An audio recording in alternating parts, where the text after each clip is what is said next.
మీరందరూ కూడా ప్రతిజ్ఞ చేశారా లేదా? మరి ఈ ధర్మ కార్యక్రమంలో మీ భార్యలను ఎందుకు భాగం చేయలేదు?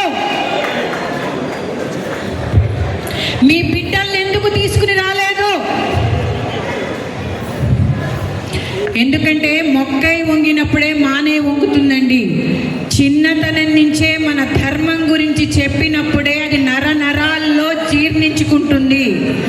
ప్రతి ఒక్కరూ, ప్రతి తల్లిదండ్రులు కూడా ఈ దిశగా ఆలోచించండి.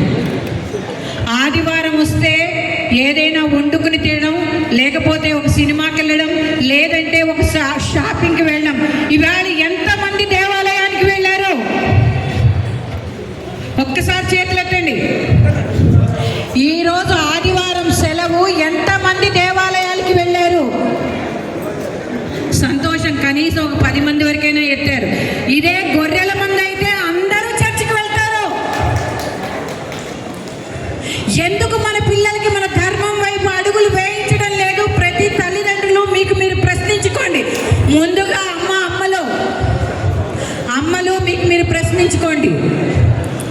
ప్రతి ఇంట్లో తల్లి జిజియాబాయి కింద మారినప్పుడే ఆ ఇంట శివాజీ తయారవుతాడు. ప్రతి ఇంట్లో ఒక రుద్రమదేవి తయారవుతుంది. ప్రతి ఇంట్లో ఒక ఝాన్సీ లక్ష్మి తయారవుతుంది. ఎందుకు అస్తమాను హోణ విద్యల వైపు ఉండాలి? ఎందుకంటే మన రెక్కల కష్టం మీదే మనం బతకాలి కాబట్టి. కానీ మన ధర్మం లేని రోజు ఇవేవి నిలబడవు. మొరటి సామెత ఒకటి ఉండండి, మా చిన్నప్పుడు చెప్పేవారు, మేనత్త కొడుకు మేకల్లో కుక్క సమానం అని. రేపన్న రోజుని హిందూ అన్నవాడు గొర్రెల్లో కుక్క అయ్యే ప్రమాదం ఉంది. జాగో హిందూ జాగో. మరొక్కసారి హిందూ బంధువులందరికీ కూడా ఒక్కసారి, మేము రాధా మనోహర్ దాస్ గారితో నాకు చిన్నతనం నుంచి పరిచయం. మేమిద్దరం కూర్చుని గీతులు ప్రాక్టీస్ చేస్తూ ఉండేవాళ్ళం చిన్నతనంలో. ఒక స్త్రీ చైతన్యమూర్తిగా ఎలా ఎదిగిందో నా వెన్నుంచి నడిపిన వాళ్ళలో నా చిన్నతనంలో రాధా మనోహర్ దాస్ గారు ఒకరు. అందుకే నేను ఇవాళ ఇక్కడ నిలబడి మాట్లాడగలుగుతున్నాను.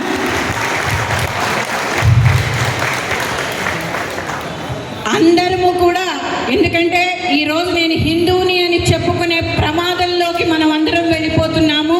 వ్యవస్థ అంతా కూడా చాప కింద నీరులా మనకి తెలియకుండానే వచ్చేస్తోంది.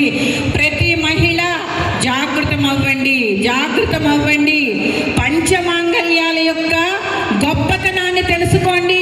ఎంతమంది ధరిస్తున్నారు పంచమాంగళ్యాలు? స్త్రీలందరూ ఒక్కసారి చేతులెత్తండి. కుంకుమ ఎంతమంది ధారణ చేస్తున్నారు? మాంగళ్యాన్ని ఎంతమంది ధరిస్తున్నారు? ఎంతమంది పువ్వులు ధరిస్తున్నారు? ఎంతమంది కాళ్ళు మెట్టలు ధరిస్తున్నారు? ఇవన్నీ తెలుసుకోండి. మీరు తెలుసుకుంటే ఒక ఇంట్లో ఒక స్త్రీ మారితే ఇల్లు మారుతుంది, ఇల్లు మారితే వీధి మారుతుంది, వీధి మారితే ఒక కాలనీ మారుతుంది, కాలనీ మారితే ఊరు మొత్తం మారుతుంది. ముఖ్యంగా మారవలసింది మాతృమూర్తులు. హిందువులందరూ కూడా ఉప్పెనలాగా రావాలి. ప్రతి స్త్రీ స్టిక్కర్లు మానేయండి, కుంకుమ ధరించండి. మన ధర్మంలో ప్రప్రథమమైన భాగము కుంకుమ ధరించడానికి. ఎంతమంది సుముఖంగా ఉన్నారు? చేతులెత్తండి. వాళ్ళందరికీ నా నెంబర్ ఇవ్వండి. కుంకుమ ఇంట్లో ఎలా తయారు చేసుకోవాలో సశాస్త్రీయంగా నేను చెప్తాను. కుంకుమ ధరించండి, మాంగళ్యం ధరించండి, పువ్వులు ధరించండి. దయ్యుంచి జుట్టు విరబోసుకోకండి. జడ ఎందుకు వేసుకోవాలో మీ అందరికీ చెప్తాను.